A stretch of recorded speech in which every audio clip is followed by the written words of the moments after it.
Hi, I'm Erin Leary, And I'm Megan Cogswell. and today we're going to be talking about Shirley Chisholm. I am not the candidate of Black America. Although I am Black and proud, I am not the candidate of the women's movement of this country, although I am a woman, and I am equally proud of that. Shirley Chisholm, born Shirley Anita St. Hill, was born on November 30th, 1924 in Brooklyn, New York.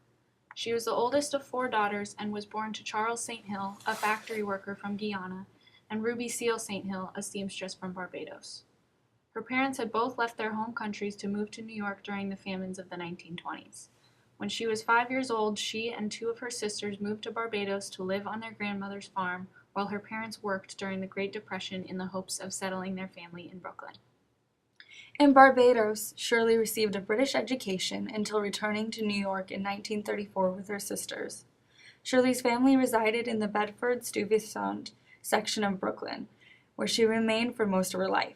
She attended Brooklyn College, graduating cum laude with a Bachelor's of Arts degree in sociology in 1946.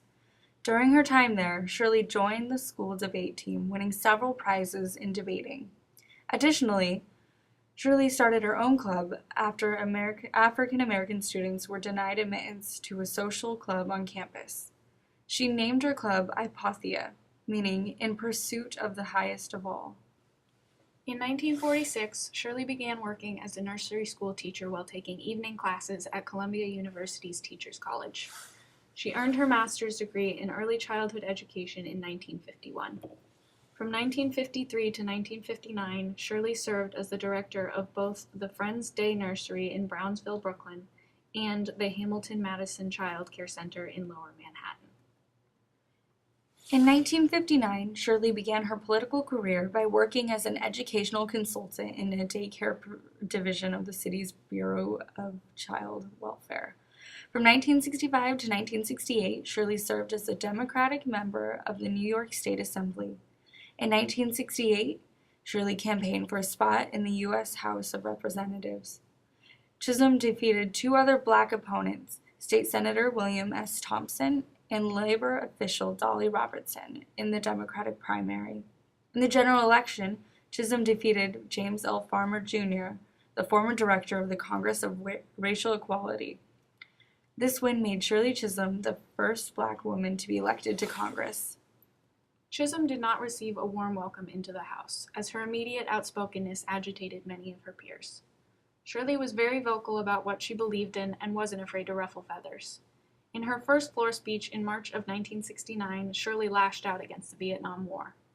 In her first term in the House of Representatives, Chisholm had requested to be placed on the Education and Labor Committee based on her background in education, but was instead placed on the Agriculture Committee, which had very little to do with the urban district that she represented. Shirley challenged the seniority system in the House by confronting the chairman of the House Ways and Means Committee, asking to be placed on a committee more relevant to her district. She was eventually moved to the Education and Labor Committee. Shirley founded several organizations within a few years of starting her time in Congress.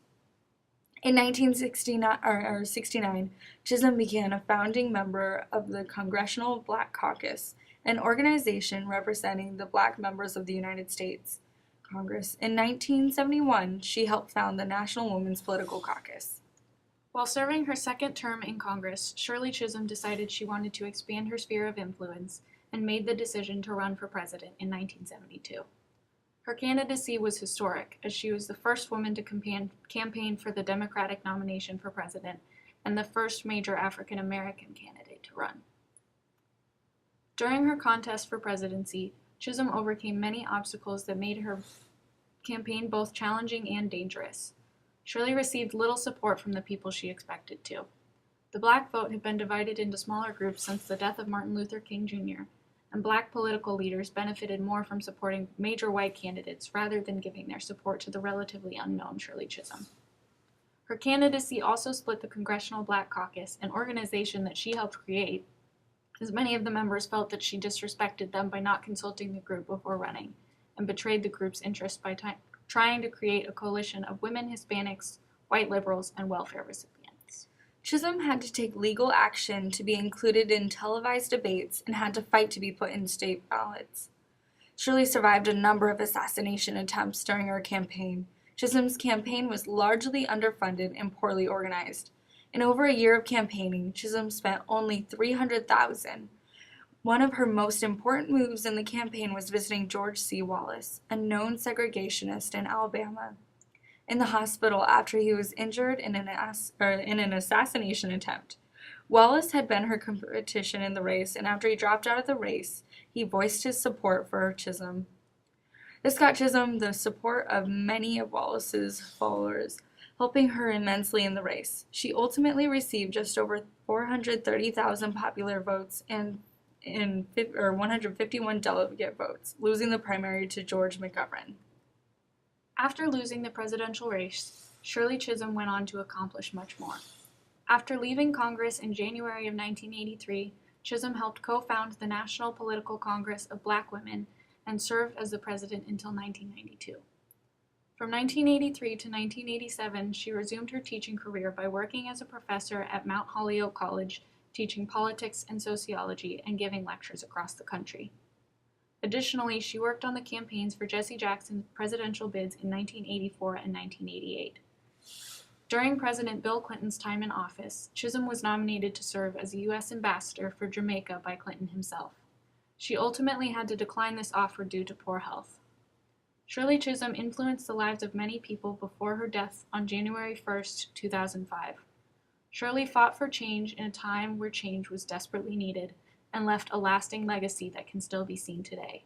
Some of her other notable accomplishments include a 15-year battle to pass a bill to make Martin Luther King Jr. Day a national holiday, the creation of a bill ensuring benefits for domestic workers, sponsoring a bill to expand child care for women, supporting the National School Lunch Bill, helping with the establishment of the National Commission on Consumer Protection and Product Safety, expanding the government-funded food stamps program to make it available in every state. She helped set up the Special Supplemental Nutrition Program for women, infants, and children, which provided support for pregnant women. She sponsored increases in federal funding to extend the hours of daycare facilities and a guaranteed minimum annual income for families. She sponsored the introduction of a SEEK program, Search for Education, Elevation, and Knowledge, to the state, which provided disadvantaged students the chance to enter college while receiving intensive remedial education. Shirley also authored 2 books in her lifetime. The first was titled Unbought and Unbossed, which she used as her campaign slogan when she ran for Congress. The second was titled The Good Fight, released just after the end of her presidential campaign. Shirley Chisholm's efforts have a lasting effect on politics and education in America. Nearly 11 years after her death, in November 2015, Shirley was posthumously awarded the Distinguished Presidential Medal of Freedom. In the 2008 presidential election, the Democratic Party faced a historic event.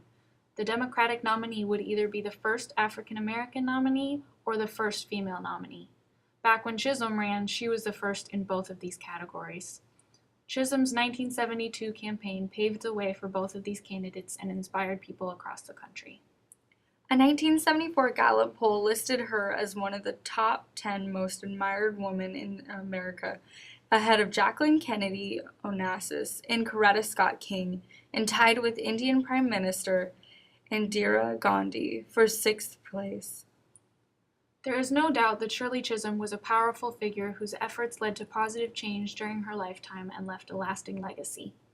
Shirley overcame discrimination for her race and her gender her whole life, but she never let the pushback stop her from fighting for what she wanted.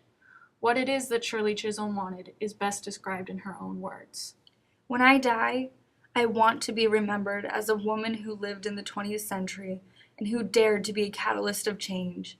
I don't want to be remembered as the first Black woman who went to Congress, and I don't even want to be remembered as the first woman who happened to be Black to make the bid for the presidency. I want to be remembered as a woman who fought for change in the 20th century. That's what I am.